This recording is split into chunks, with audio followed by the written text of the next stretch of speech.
We had that Xbox partner preview last week, which I will just say flat out, I was completely wrong about. I did not post a separate video for it, partially because I forgot to cut it out of the actual podcast when it came to posting clips. But yeah, I was completely wrong about them doing Final Fantasy VII Remake and Rebirth and Final Fantasy 16.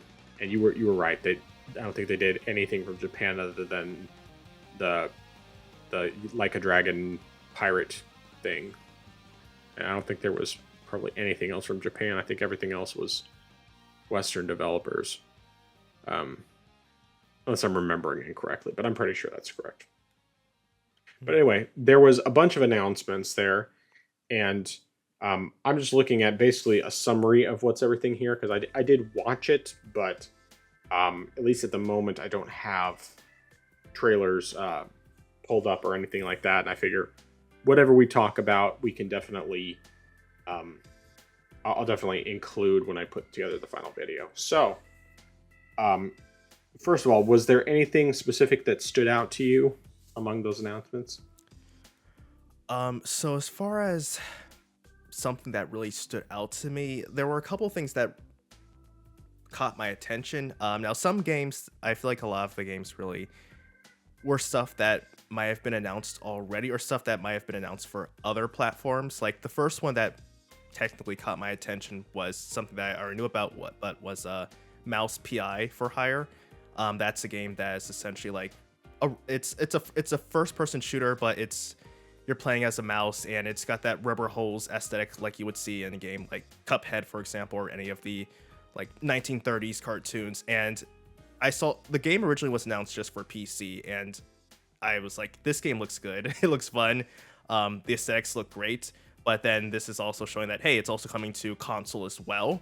And I thought, hey, that's great. More people get to play it. I don't believe it was also announced for PlayStation, which I feel is kind of weird, but maybe it'll get announced later on. But yeah, this is a game that definitely, I mean, like I said, I knew about this game already. I'd already wishlisted this on Steam, but just seeing some more gameplay footage of it and also knowing the fact that more people can play this game is definitely a plus for me. So yeah.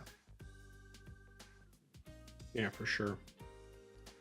One of the first things I just want to point out more because it was something that I didn't realize at the time of recording last week is that Animal Well was not already on Xbox, but it is now. Shadow dropped just after or during the presentation. So I'll note that, but there were a variety of different things. One of those things that definitely stood out to me a lot was another game from Remedy. And that is, let me find the actual title of it here. It's somewhere in here. FBC Firebreak. Now, to be 100% clear on this, this is not a game I'm planning on playing. But FBC stands for the Federal Bureau of Control, because this is set in the Control universe. And it is a 3-player co-op multiplayer game where basically you are going through the Federal Bureau of Control, dealing with all these different supernatural enemies, and doing it co-op, fighting them off. You don't have the powers that what's her name? For some reason I can't remember her name. Something Faden. Gosh, I need to look it up. Give me 1 second. It's in my games here. Control. Jesse Faden? Jesse, that's right. Jesse Faden, yes. So anyway, so you don't have the superpowers of Jesse Faden, so instead you have various weapons and so on and so forth, and things to help you get around and fight the enemies. I think it looks fantastic. It's first person, whereas Control is third person, so that's interesting.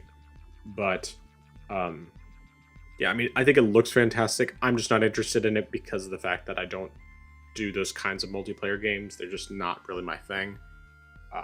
But at least in terms of how it looks great, and I love Control. So I think people who enjoy the Control universe probably enjoy that a lot. Yeah, I definitely agree with that. It definitely looks great, but I'm in the same boat as you where I'm not a big multiplayer person in this vein. So that's another reason why I also will sort of like be skipping it just because of that reason. Like if it was a say just like maybe it was a single player and you're just with bots. I mean, granted, I mean, maybe oh no, if it's just a co-op game, then you probably can't play with bots in this one. But Probably not. I would say if it was like you're playing with NPCs, then I'd probably still be I'd probably be more interested in it. But the fact that you sort of like have to be in a co-op scenario, I'm just like I don't know. Yeah. I just don't really care for that. Yep. All right, other games for you? So this is a game that apparently actually was announced previously, but I just had not heard of it. That is Eternal Strands. This is a action action adventure game where it looks like you sort of like are able to have telekinesis, but also control various elements as well. So it just the gameplay just looked very interesting to me. And it's just something that it just seemed interesting enough that's not your normal type of gaming fare. And this is coming to also, I mean, it's coming to Xbox and it's coming to PC, but also PlayStation 5 as well. So you'll actually be able to play it on most platforms. That's also coming out next year. So definitely seems very interesting to me. Yeah, I need to watch that one again, but I do remember that it was one that definitely stood out to me. It looked really cool. But yeah, I'll definitely watch through it again while I'm putting together the video podcast thing, because I'll insert it there. And it definitely, I mean, like I said, it was something that stood out to me. Just like I don't remember all the specifics, and I just haven't had time to go through all the trailers again. But yeah. Let's see here. The other ones. Let's see here. The Legend of Babu actually looked kind of interesting. It's a child hero who's. It felt like it had like some Breath of the Wild like elements, and I don't know exactly how to explain it. It's another one of those where, like, I only watched the trailer once, and so I need to watch it again, but I do remember it being kind of an interesting looking game. Whether or not it's something I would be playing, I don't know. It's probably more one of those I would get on discount, but that's 99% of games anyway, so that's just kind of how it goes. Yeah, that one definitely also that one definitely did look interesting. I feel like I would need to see a little bit more footage before I could say this is something that I would get or not. But Right. the premise definitely at least seemed interesting. Yeah.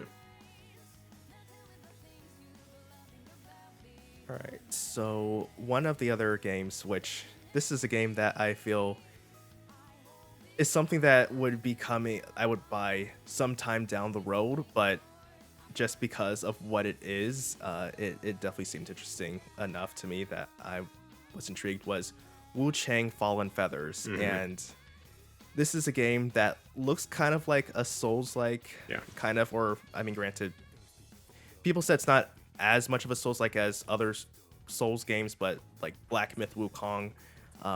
So having that sort of Chinese mythological Souls-like, I mean, granted, we've already seen at least one other game like that previously, but this seemed interesting though, and I was like, it's another Souls-like to add to my collection of Souls-likes that I haven't finished. Yay! And I'm just like, I'm interested, but it's definitely gonna be something that I would buy way down the road. I mean, Right. I still haven't even bought Black Myth yet, and granted, previously I knew I wouldn't be able to play it considering the fact that it's kind of demanding, but I still would just wait to get on discount because I don't know when I would even touch that to begin with. Right. Yeah, and we did already see this game before. It's just that this one, like the original trailer that we watched, That was back at the big Xbox showcase. That was the first time they showed it, and it was like a lot more dark looking the time that we looked at it. I remember specifically because it was part of our title. That was Bayonetta and the Wu Chang clan. So that was like 6 months ago or whenever that was. Yeah, like the trailer this time appealed to me more than the original one did. Mostly just because it was a lot lighter of a setting. I mean, granted, I'm obviously there's going to be both in the game. But yeah, it did definitely look cooler. And now that I actually find myself able to enjoy the Souls-like kind of thing, I'm more interested in it. Still, definitely down the line kind of purchase. You know, before I even consider something like that, at the very least, I want to get through Elden Ring. Probably also Dark Souls 3 whenever I get my hands on that. And, potentially some other games as well. But, it still looks cool. I definitely was more interested in it now than I was the first time we saw it. So, let's see here. I'm trying to remember if there was anything else that, really stood out to me. Realistically, I'd probably have to watch some of the trailers again to be sure if there's anything else that's super interesting to me. Chronos: The New Dawn was kind of interesting. It's a survival horror kind of game. I mean, I'm not 100% sure if I would want to play it because it kind of depends on how powerless you are in the game, because I don't like horror games where you're powerless. I'm less bothered by ones where you actually have the ability to take them out, like in BioShock. BioShock was the one that convinced me that if you have the power, it's not so bad, and that's part of the reason why one of the games I'll probably be playing during my 24-hour stream, just because it's right before Halloween, is Ghostwire Tokyo. So, especially also because last year, one of my buddies from work had donated $50 so I would play a horror game, and I told him the only thing I would play is something that's free because I didn't have any. And so this time it's like, okay, well, I have this one. It's technically a horror type game, but I have BioShock-like powers, so I'm in. I'm excited.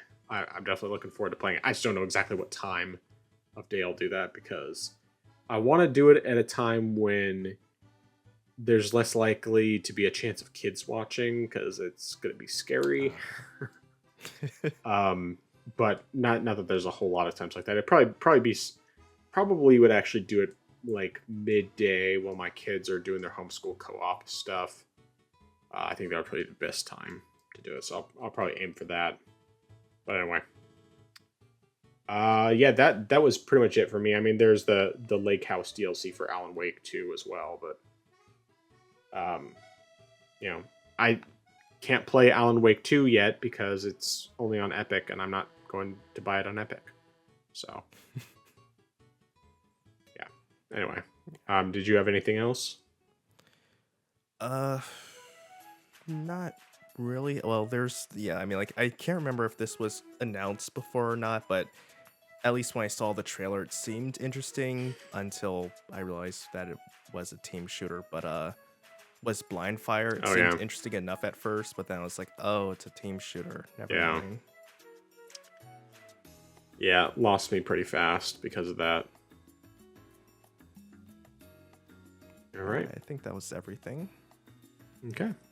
Yeah, so I mean, overall, it was an okay show.